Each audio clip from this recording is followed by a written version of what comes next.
ایران کے اسرائیل پر جوابی حملے جاری۔ اسرائیل پر 40 سے بیلسٹک 100 ہائبرڈ اور ہائپرسونک میزائل داغے گئے۔ 4 خواتین سمیت 7 اسرائیلی ہلاک، 35 لاپتہ۔ مجموعی ہلاکتیں 12 ہو گئی، 14 زخمی۔ علاقے حیفا میں دھماکے، معاشی اہداف کو نشانہ بنایا گیا۔ عمارت کو نقصان پہنچا، ریفائنری کو آگ لگ گئی۔ مقبوضہ بیت المقدس اور تل ابیب میں دھماکے، تل ابیب میں سائرن کی آوازیں، صہیونیوں میں خوف و ہراس۔ ایران کا 1 گھنٹے میں 10 اسرائیلی طیارے گرانے کا دعویٰ۔ پاسداران انقلاب کے مطابق خیبر میزائلوں سے حیفا اور تل ابیب کو نشانہ بنایا، جبکہ اسرائیل پر بدر اور عماد میزائل بھی داغے گئے۔ اگر اسرائیل باز نہ آیا تو حملوں میں مزید شدت لائیں گے۔ اسرائیلی جنگی کابینہ نے ملک بھر میں ہائی الرٹ جاری کر دیا۔ اسرائیل ہٹ دھرمی پر برقرار، صہیونی فوج کے ایران کے مختلف شہروں میں حملے۔ تہران میں متعدد دھماکے سنے گئے۔ تہران اور بندر عباس سمیت کئی ایرانی شہروں کو کروز میزائلوں سے نشانہ بنایا۔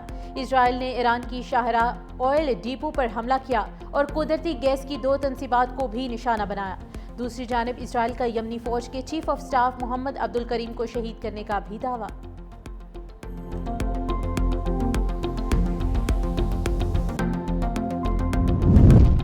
سعودی ولی عہد شہزادہ محمد بن سلمان کا ایرانی صدر مسعود پزشکیان سے ٹیلی فونک رابطہ۔ کہا، ہم اسلامی جمہوریہ ایران میں اپنے بھائیوں کے ساتھ کھڑے ہیں۔ آج پوری اسلامی دنیا آپ کی مکمل حمایت میں متحد ہے۔ سعودی عرب ایران میں اپنے بھائیوں کی مدد میں کوئی کسر اٹھا نہیں رکھے گا۔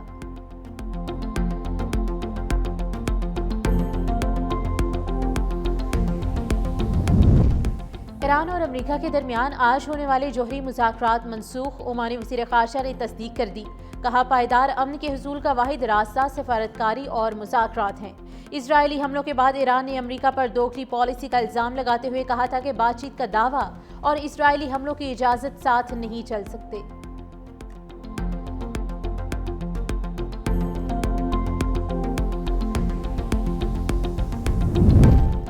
ایران اسرائیل کشیدگی، ایران نے این پی ٹی سے الگ ہونے کی دھمکی دے دی۔ اقوام متحدہ میں ایران کے مستقل مندوب نے سلامتی کونسل میں خط جمع کرا دیا۔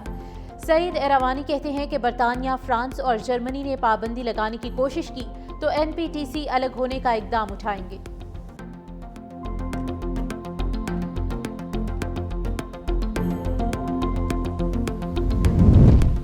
ایرانی فوج نے برطانوی بحریہ کے ڈسٹرائر جہاز کو خلیج فارس میں داخلے سے روک دیا۔ میڈیا رپورٹس کے مطابق ایرانی بحریہ کے ڈرونز کی برطانوی جنگی بحری جہاز کے قریب پروازیں جاری۔ ایرانی فوج کا کہنا ہے کہ برٹش نیوی کے جہاز کو بحر ہند میں داخلے کے وقت سے ہی مانیٹر کر رہی تھی۔ برطانیہ اسرائیلی میزائلوں کی رہنمائی کے لیے اپنا جنگی بحری جہاز خلیج فارس لانا چاہتا ہے۔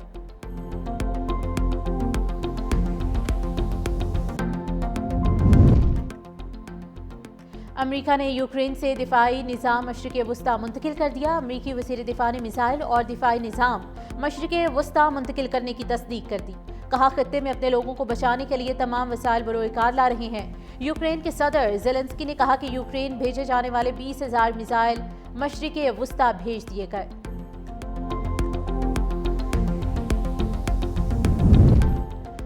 ایرانی حملوں کا خوف، اسرائیل نے بن گورین تل ابیب ایئرپورٹ سے 25 کمرشل طیارے قبرص کے 2 مختلف ایئرپورٹس پر منتقل کر دیے اور تل ابیب ایئرپورٹ سے گزشتہ روز 17 مسافر طیارے قبرص کے جنوبی شہر لارانا کے انٹرنیشنل ایئرپورٹ پر پارک کیے گئے۔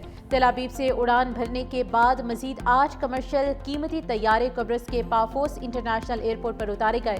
ذرائع کے مطابق اسرائیل کے 3 بڑے ایئرپورٹس پر ابھی بھی 100 کمرشل طیارے موجود۔